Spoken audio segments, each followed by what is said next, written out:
Hello friends, आज last video में मैंने सेक्शन 1 डिस्कस किया था IIT JEE 2019 पेपर 1 का एडवांस का। आज हम लोग सेक्शन 3 डिस्कस करेंगे।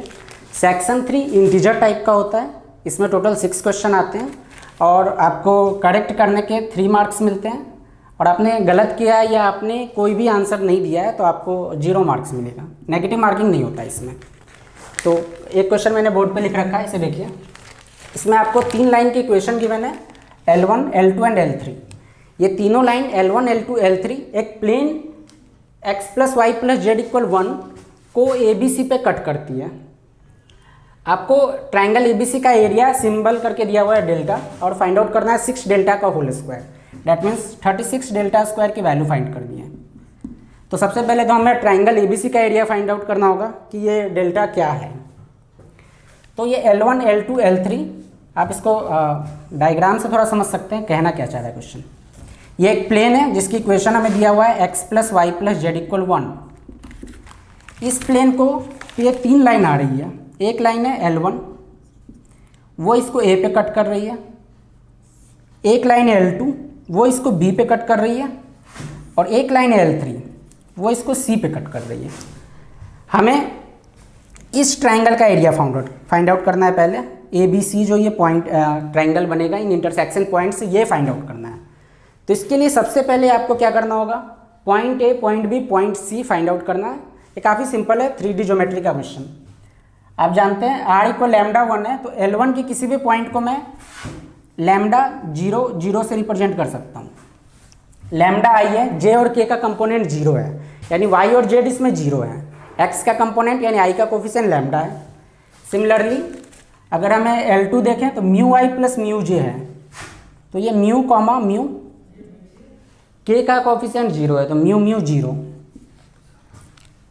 और point C VI plus VJ plus VK यानी V। ये पॉइंट L1, L2, L3 का हमने ले लिया और मान लिया ये प्लेन को इंटरसेक्ट करता है।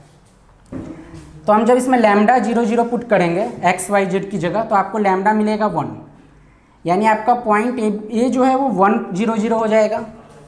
सिमिलरली इसमें हम x के प्लेस पे म्यू, y के प्लेस पे म्यू और z के प्लेस पे 0 पुट करें तो हमें क्या मिलेगा, म्यू प्लस 0 इक्वल 1। इससे 2 mu equal 1, mu equal half आ जाएगा। यानी हम इसे लिख सकते हैं half comma 0। Similarly point C के लिए हमने x की जगह पे v पुट किया, y की जगह v पुट किया और z की जगह v पुट किया।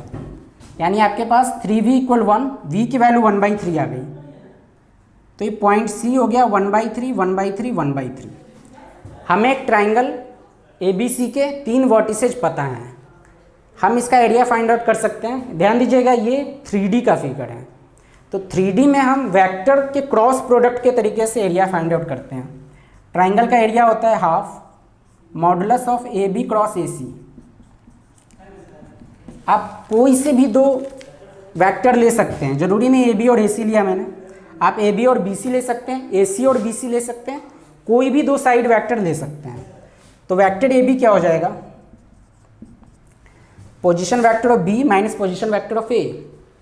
Half minus 1 minus half I cap, half minus 0 half J cap, 0 minus 0 0 ही हो जाएगा। वेक्टर AB आ गया minus half I plus half J plus 0 के।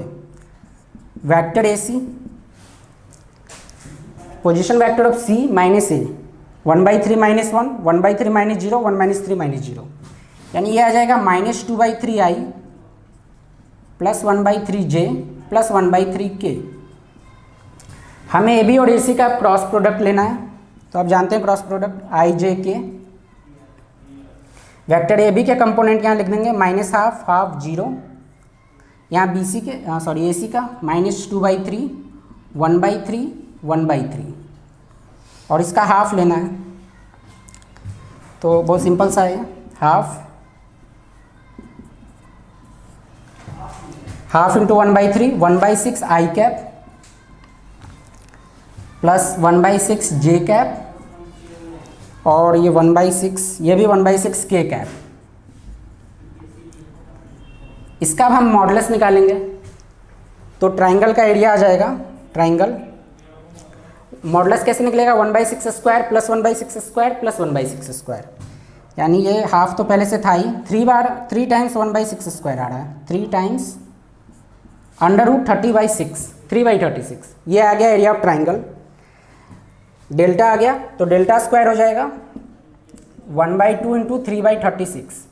हमें क्या फाइंड आउट करना था, सॉरी ये 1/4 हो जाएगा, 1/2 है इसका स्क्वायर 1/4, हमें फाइंड आउट करना है 36 डेल्टा स्क्वायर, यानी हम यहाँ 36 से मल्टीप्लाई करेंगे, 36 1/4 इंटू 3/36, 3/4 0.75, ये आपका इस क्वेश्चन का आंसर है। इस क्वेश्चन ये लिखते ही आपको 3 मार्क्स मिल जाएंगे। तो काफ़ी सिंपल था, 3D का स्ट्रेट फॉरवर्ड बिल्कुल बेसिक क्वेश्चन, इसमें कुछ भी नया कॉन्सेप्ट यूज नहीं करना था। इसके बाद हम क्वेश्चन 2 पे आते हैं। ये प्रोबेबिलिटी का क्वेश्चन है। प्रोबेबिलिटी में आपको इसमें मैट्रिक्स मिक्स करके दिया है, कंडीशनल प्रोबेबिलिटी का ये क्वेश्चन है।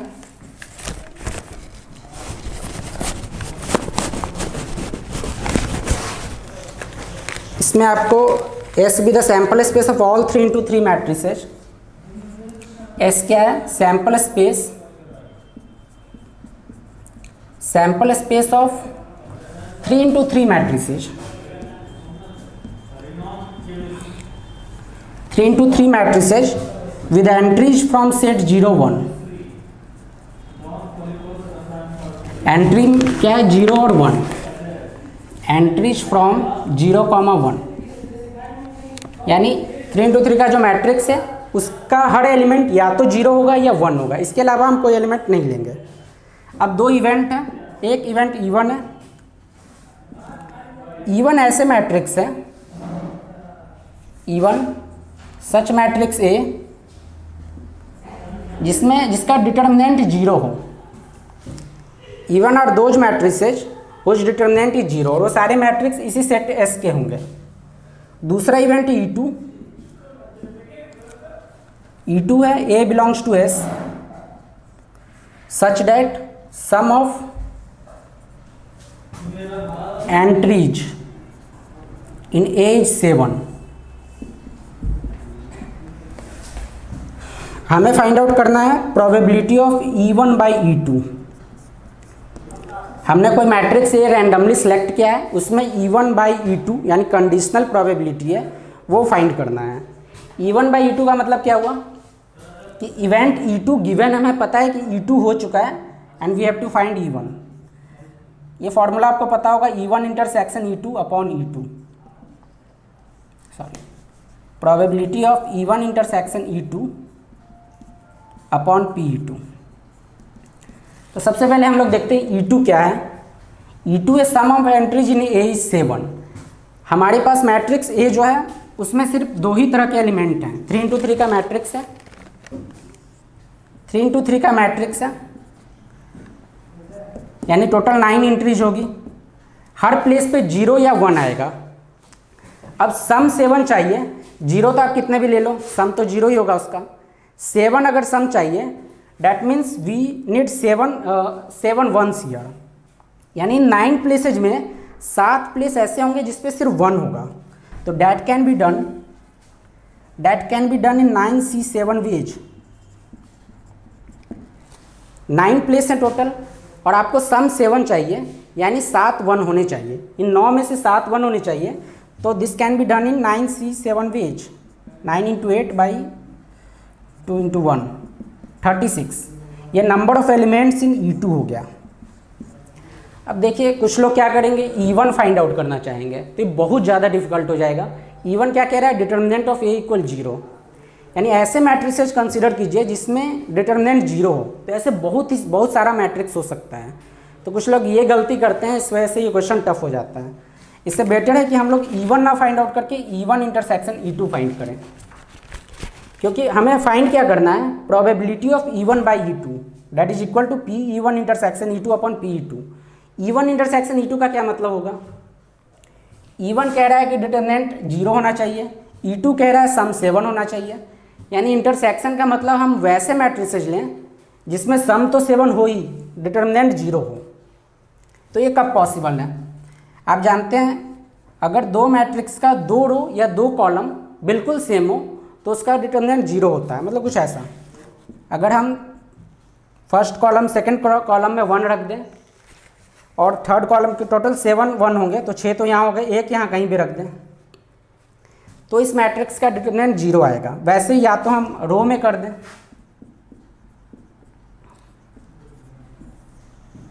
ये दो तरह का अलग अलग अरेंजमेंट कितना बनेगा ये फाइंड करेंगे। यानी कि जो आपके दो जीरो हैं वो एक ही रो या एक ही कॉलम में होने चाहिए, ज़रूरी नहीं कि ऑल्टरनेट हो, ऐसा भी हो सकता है 0 0 यहाँ हो 1 यहाँ हो। तो दो जीरो को हम किस तरीके से रख सकते हैं, 3 रो है 3 केसेज, 3 रो है 3 केसेज होंगे और किसी भी रो में इन 3 में से हम दो किसी भी स्थान पे जीरो को रख सकते हैं। 3 × 3c2, मैंने कोई भी एक रो कंसीडर किया, इसमें 3 प्लेसेज हैं और हमें 2 जीरो रखना है। मतलब 3 प्लेस में 2 जीरो रखने के लिए हमारे पास 3c2 वेज है।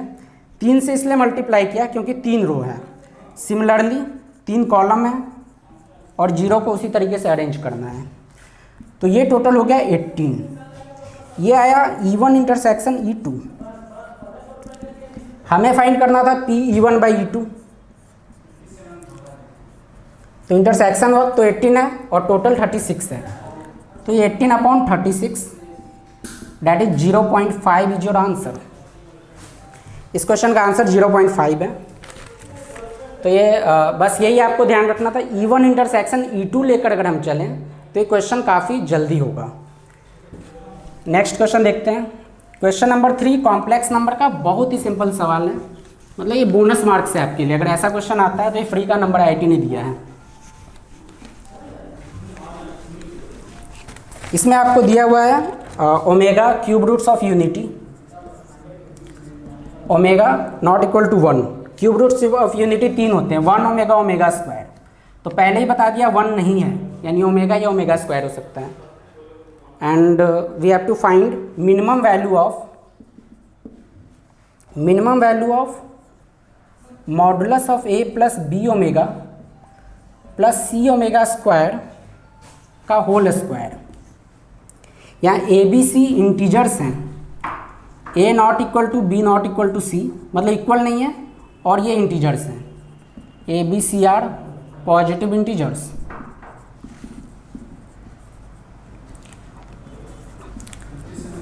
तो ये तो बेसिक सा रिजल्ट सबको बताया जाता है। A प्लस मतलब अगर मॉड Z का स्क्वायर हो तो इसको हम लोग Z इंटू Z बार लिखते हैं। तो यहाँ A plus B omega plus C omega square का मॉडुलस है, फिर उसका स्क्वायर है, तो ये इंटू A प्लस इस पूरे का कॉन्जुगेट आएगा, यानी A plus B omega plus C omega square into A plus B. Omega का कॉन्जुगेट ओमेगा स्क्वायर होता है और ओमेगा स्क्वायर का कॉन्जुगेट ओमेगा होता है।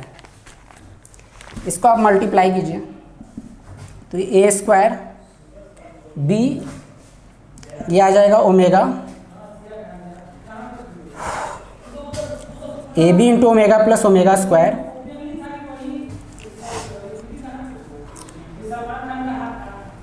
AC into omega plus omega square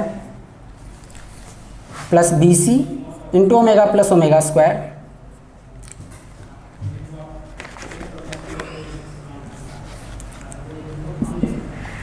फिर ये देखिए B omega into B omega square, B square omega cube. आपको पता होगा दो चीज़ें, क्या लिखे देते हैं, B square omega cube plus C square omega cube.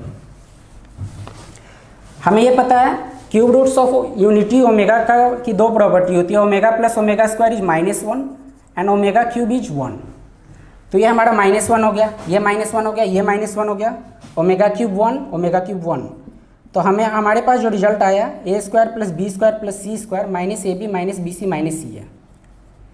बहुत सारे स्टूडेंट को ये रिजल्ट ही डायरेक्ट याद होता है क्योंकि ये कराया जाता है। जब भी क्वेश्चन हम कराते हैं तो हम ये इस चीज़ की वैल्यू डायरेक्ट आपको ये बताते हैं, A square plus B square plus C square minus AB minus BC minus C है। फिर आप, अब ये IIT का क्वेश्चन नहीं है, अब ये क्लास 7 का क्वेश्चन है। इसकी वैल्यू आपने क्लास 7 में ही पढ़ी होगी फैक्टराइजेशन चैप्टर में, हाफ A माइनस बी का whole square plus B minus C का whole square plus C minus A का होल स्क्वायर। यहाँ पे A B C positive integers हैं, एक चीज़ और था इसमें नहीं बस ये था, A B C are positive integers और ये इक्वल नहीं है। हमें इसकी मिनिमम वैल्यू चाहिए। मिनिमम वैल्यू तभी आएगी जब हम ए बी सी को कॉन्जुगेटिव लें, यानी ए को मैंने जैसे x ले लिया, b को x प्लस 1 ले लिया, c को x प्लस 2 ले लिया, तो a माइनस बी क्या आ जाएगा, x x कैंसल, -1 का स्क्वायर, b माइनस सी ये भी -1 का होल स्क्वायर, c माइनस ए x माइनस x माइनस 2 -2 का स्क्वायर। तो 4 + 1 5 + 1 6 6/2 दिस इज 3। तो ये फ्री फोकट का क्वेश्चन था, या आईआईटी ने मतलब आप पे आसान किया ये क्वेश्चन, देखिए 3 मार्क्स का। Question number 3 complex number, very straight forward, बहुत सिंपल क्वेश्चन था। क्वेश्चन नंबर 4 अर्थमेटिक प्रोग्रेशन का है। क्वेश्चन नंबर 4, इसमें आपको एक एपी दिया हुआ है और 3 एपी दिया हुआ है, 3 इनफाइनाइट एपी गिवन है। क्वेश्चन नंबर 4, एपी को इन्होंने डिनोट किया ए कॉमा डी, ए कॉलन डी। ए जो है इस एपी का फर्स्ट टर्म है, डी इसका कॉमन डिफरेंस है, और 3 एपी क्या है 1,3, एक 2,5 एंड अनदर एपी इज 3,7। इन तीनों का इंटरसेक्शन, या इंटरसेक्शन सिंबल दिया हुआ है, इन तीनों का इंटरसेक्शन है एक चौथा एपी, जिसके बारे में हमें पता करना है, ए कॉमा डी, और आपको फाइंड करना है ए प्लस डी क्या होगा। फर्स्ट एपी 1 3 2 5 3 7 ए डी, इसका मतलब हुआ कि ये एपी है, इसका फर्स्ट टर्म 1 है, कॉमन डिफरेंस 3 है। इस एपी का फर्स्ट टर्म 2 है, कॉमन डिफरेंस 5 है। इस एपी का फर्स्ट टर्म 3 है, कॉमन डिफरेंस 7 है। यानी ये एपी कुछ ऐसा है, फर्स्ट एपी 1 4 7 डॉट डॉट, दूसरा एपी 2 7 5 का डिफरेंस 12 डॉट डॉट, तीसरे एपी में 7 का डिफरेंस है, यानी 3 10 17 ऐसा चलता जाएगा। चौथा जो एपी हमें ए टू डी जिसके बारे में पता करना है, उसका फर्स्ट टर्म ए वो होगा जो इन तीनों एपी में कॉमन आएगा। जैसे आप अभी देख सकते हैं कि इसमें फर्स्ट 2 एपी में 7 कॉमन है, तो 7 नहीं लेना है हमें एक ऐसा टर्म लेना है, जैसे मान लीजिए यहाँ इसमें ए आया, इसमें यहाँ ए आया, यहाँ ए आया, जो इन तीनों में कॉमन हो। फर्स्ट थिंग, यही डिफिकल्ट टास्क है इस क्वेश्चन में फाइंड आउट करना। सिंपल टास्क है कॉमन डिफरेंस निकालना। अगर 3 एपी का इंटरसेक्शन चौथा एपी हो तो उसका कॉमन डिफरेंस उन तीनों कॉमन डिफरेंस का एलसीएम होता है, यानी ये डी जो होगा ये होगा एलसीएम ऑफ 3 5 7, यानी 105। यानी अगर आपको फर्स्ट टर्म ए मिला है, अगर सेकेंड टर्म बी मिलता है सब में कॉमन, तो इस बी और ए का डिफरेंस जो है 105 होगा ऑलवेज। अगर आपको first term common find out हो गया तो सेकेंड थर्ड टर्म आप अपने आप ही बता देंगे, 105 ऐड करते जाएंगे, वही कॉमन होगा। तो हम फाइंड करते हैं फर्स्ट टर्म क्या है तीनों में कॉमन। मान लीजिए फर्स्ट एपी में mth टर्म कॉमन है, तो ये क्या हो जाएगा 1 + m-1 कॉमन डिफरेंस 3, यानी 3m-2। वैसे इसमें मान लीजिए nth टर्म कॉमन है, यानी 2 + n-1 × 5 5n-3।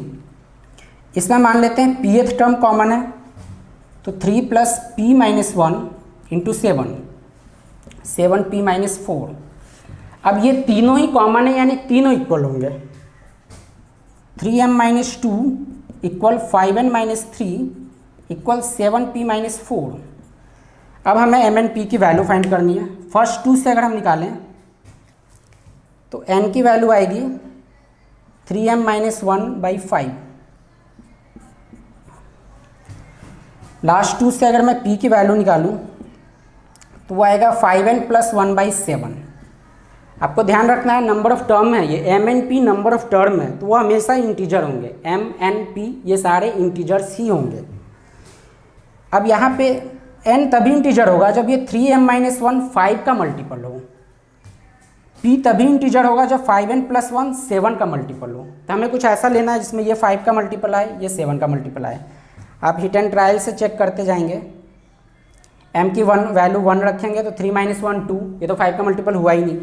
m की वैल्यू 2 रखेंगे तो 6 - 1 5, यानी n उस केस में 1 आ जाएगा, लेकिन 1 तो हम पहले रिजेक्ट कर सकते हैं, 1 पे तो कुछ कॉमन आ नहीं रहा है। ऐसे ही हम रखते जाएंगे। m की वैल्यू 7 रखने पे ये 21 - 1 20/5, n 4 आता है, 20 + 21/7 3। अगर मैंने m को 7 रखा तो n की वैल्यू, एक मिनट ये गलत हो गया, ये +1 आएगा, -2 + 3 +1, 7 रखने पे नहीं होगा, ये आएगा अगर आप m की वैल्यू 18 रखते हैं। 18 3 × 54 + 1 55/5, n = 11। अगर मैंने यहाँ पे m को 18 रखा तो n 11 आया, यहाँ आप n को 11 रखिए तो 56/7 यानी 8, सारे इंटीजर आ गए। यानी फर्स्ट एपी का 18th टर्म, सेकेंड एपी का 11th टर्म या थर्ड एपी का 8th टर्म ये इक्वल है, और वही फोर्थ एपी का फर्स्ट टर्म है। ये फाइंड आउट करना थोड़ा टेडियस टास्क है, आपको हिट एंड ट्रायल यूज करना ही होगा, गेस वर्क करना ही होगा यहाँ पे। तो हम निकाल लेते हैं, फर्स्ट एपी का 18th टर्म निकाल लेते हैं, इसे m की जगह 18 पुट कर देते हैं। तो ये 3 × 18 -2, यानी सॉरी ये -2 बाहर है, ये आ गया 52। a की वैल्यू 52 आ गई, और d मैंने पहले ही एलसीएम से निकलवाया था, एलसीएम 105 है, d = 105। हमें फाइंड करना था a + d, यानी 157 आपका आंसर हो गया। इस क्वेश्चन में हमें कॉमन डिफरेंस निकालना काफ़ी आसान था। फर्स्ट टर्म निकालने के लिए हमें इक्वेट करना होगा, थोड़ा हिट एंड ट्रायल भी यूज करना होगा। तो ये क्वेश्चन नंबर 4 हुआ। अब हम लोग क्वेश्चन नंबर 5 देखेंगे इसका।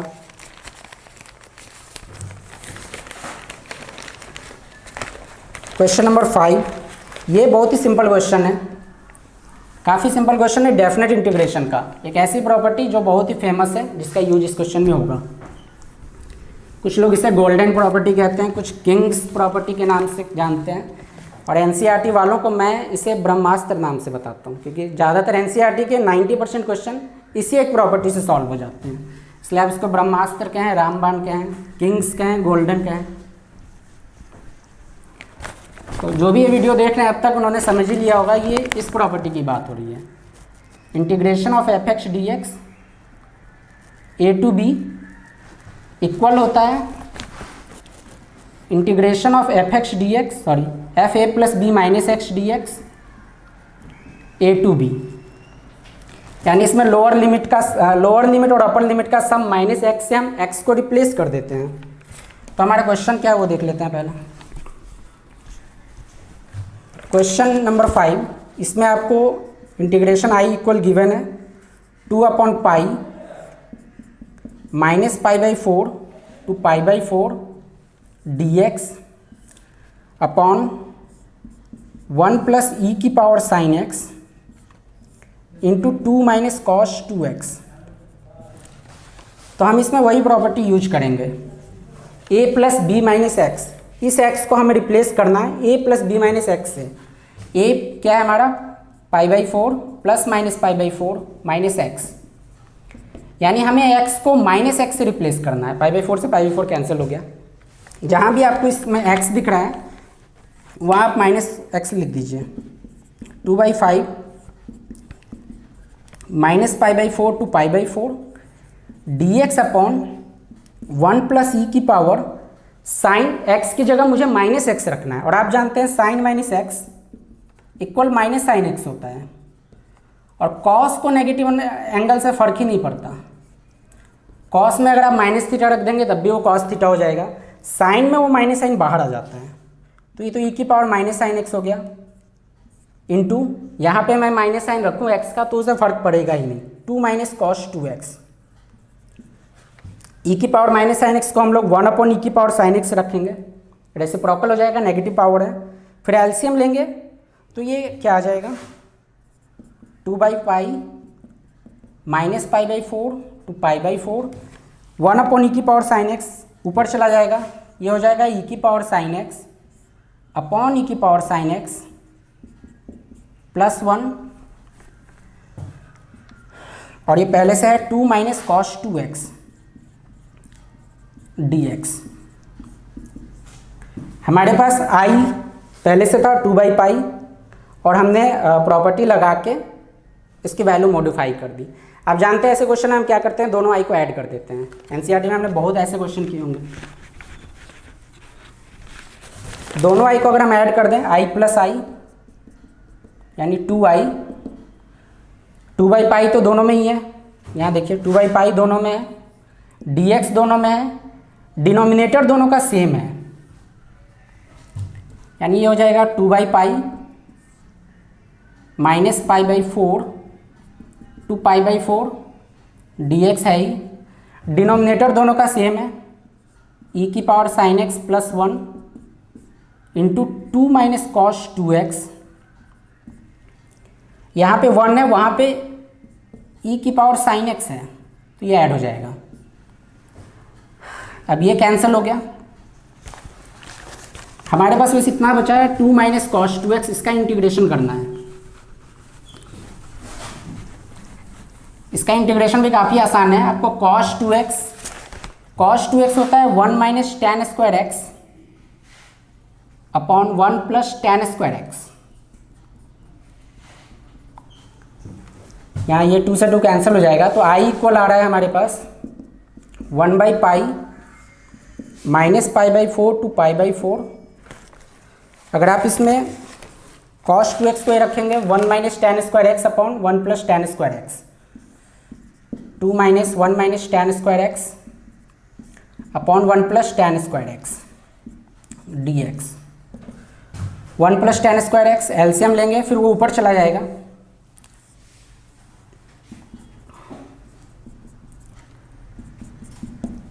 वन प्लस tan² x होता है sec² x,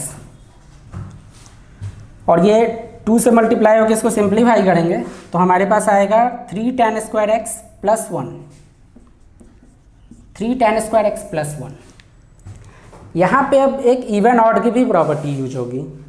ये -a to a है, और ये पूरा फंक्शन इवन है, क्योंकि स्क्वायर है, स्क्वायर तो हमेशा इवन फंक्शन होता है। आप जानते हैं प्रॉपर्टी भी, अगर f dx है -a to a है और फंक्शन अगर इवन है तो हम लिमिट रिवाइज कर सकते हैं, हम 0 to a ले सकते हैं लिमिट को, इंटीग्रेशन वही का वही रहेगा और यहाँ 2 से मल्टीप्लाई हो जाएगा। यहाँ भी हम वही काम करेंगे, 2/पाई 0 to पाई/4, ये तो वही का वही रहेगा sec² x upon 3 tan² x, 3 भी हम यहाँ से कॉमन ले लेते हैं, tan² x +1/3। अब tan x को हम tan x को यहाँ t पुट करेंगे, यानी sec² x dx equal dt। अब यहाँ आपने सब्सटीट्यूशन किया है तो लिमिट भी चेंज होगी, tan पाई/4 1 होता है, tan 0 0 होता है, तो ये 2/3 पाई 0 to 1 dt upon t² plus 1/3, 1/3 को हम √3 का होल स्क्वायर लिख सकते हैं। तो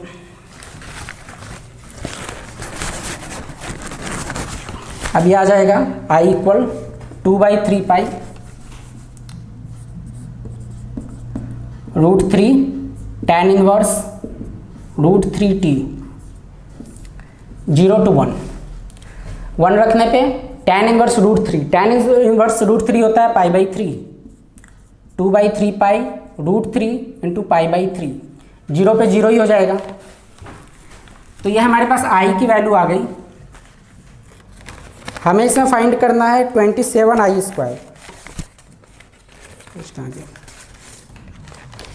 27i² की वैल्यू फाइंड करनी है। तो पहले हम i² निकाल लेते हैं, ये 4/9 पाई², 3 इंटू पाई²/9, इसको 27 से मल्टीप्लाई करना है, 27i², 27 इंटू 4/9 इंटू 3/9,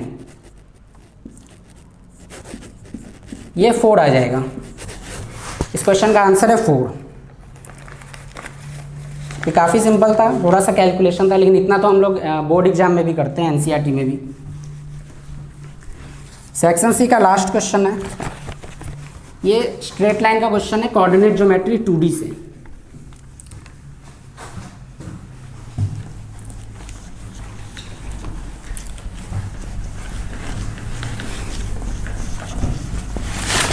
हमें इसमें एक लाइन गिवन है, क्वेश्चन नंबर 6। एक लाइन हमें गिवन है 8x - 6y + 23 = 0। 8x - 6y - 23 = 0। एक पॉइंट है A 2,3, B इसका रिफ्लेक्शन है। B इसका रिफ्लेक्शन है, यानी image of point A with respect to this straight line. उसके बाद हमने ए को सेंटर मान के एक सर्कल ड्रॉ किया है। यहाँ एक सर्कल ड्रॉ किया है जिसकी रेडियस 2 है। बी, इसमें भी एक सर्कल ड्रॉ किया है और इसकी रेडियस 1 है। फिर एक टेंजेंट हमें ड्रॉ करना है जो कि कॉमन टेंजेंट होगा। और कॉमन टेंजेंट दो तरह का होता है, एक ऐसा एक ऐसा। हमें वो टेंजेंट लेना है जिसमें सर्कल एक साथ हो, दोनों ही सर्कल एक साइड हो, यानी टेंजेंट आपका कुछ ऐसा हो जाएगा। और यहाँ पे आपकी लाइन ए बी को मिला दीजिए, तो ये इसको सी पॉइंट पे कट करता है और हमें इसी लाइन ए सी की लेंथ फाइंड आउट करनी है। तो सबसे पहले तो हम बी पॉइंट फाइंड आउट कर लें। बी एक्स कॉमा वाई है। अब जानते हैं फॉर्मूला, अगर ये line A X plus B Y plus C है और ये अगर पॉइंट x1 कॉमा y1 है और इसका ये इमेज xy है, इसको फाइंड आउट करने के लिए इस xy के लिए हमारे पास ये फॉर्मूला होता है x - x1/a y - y1/b equal -2 x1 y1 को इसमें पुट कर देंगे ax1 + by1 + c upon a² + b²। इस फॉर्मूले से इमेज डायरेक्ट निकल जाएगा। x1 y1 गिवन पॉइंट है और ax + by + c = 0। लाइन की इक्वेशन है, xy हमारा इमेज है। तो यहाँ पे x1 y1 की जगह हम 2 3 पुट करेंगे। लाइन की इक्वेशन यानी a 8 है, b 6 है और c -23 है। तो यहाँ पे हो जाएगा x - 2 अपॉन 8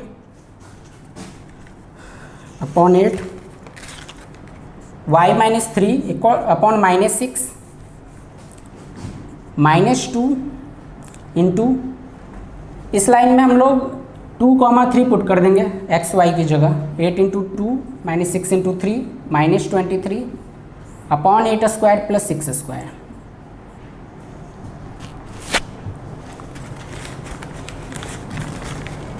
ये आ जाएगा 16।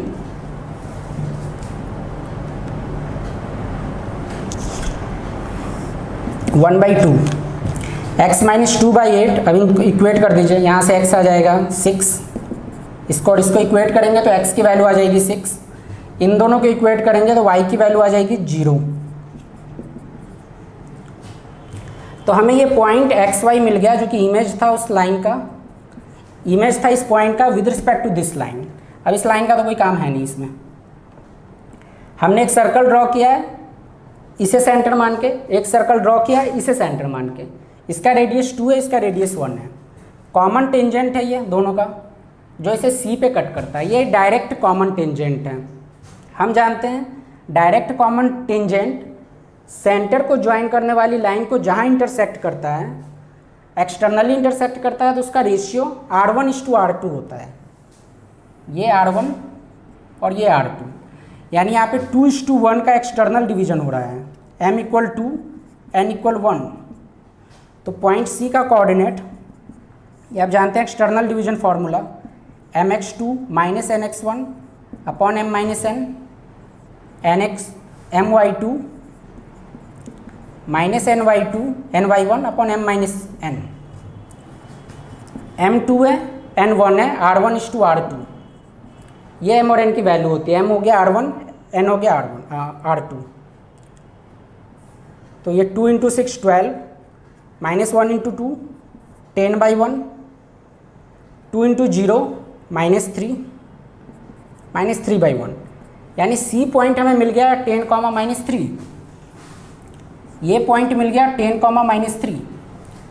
अब हमें लाइन सेगमेंट, ये जो लाइन है AC, इसकी लेंथ बतानी है। AC सिंपल है, डिस्टेंस फार्मूला लग जाएगा। ये 10 है, AC हो जाएगा 10 - 2 का होल स्क्वायर प्लस -3 का होल स्क्वायर, यह आ गया 100, यानी 10 इस क्वेश्चन का आंसर है। ये क्वेश्चन नंबर 6 हुआ। तो IIT JEE एडवांस 2019 पेपर 1 का पार्ट C, जो कि इंटीजर टाइप था, उसके 6 क्वेश्चन मैंने डिस्कस किया। नेक्स्ट वीडियो में जो रेस्ट पार्ट बच गया मैं वो डिस्कस करूँगा। Thanks for watching.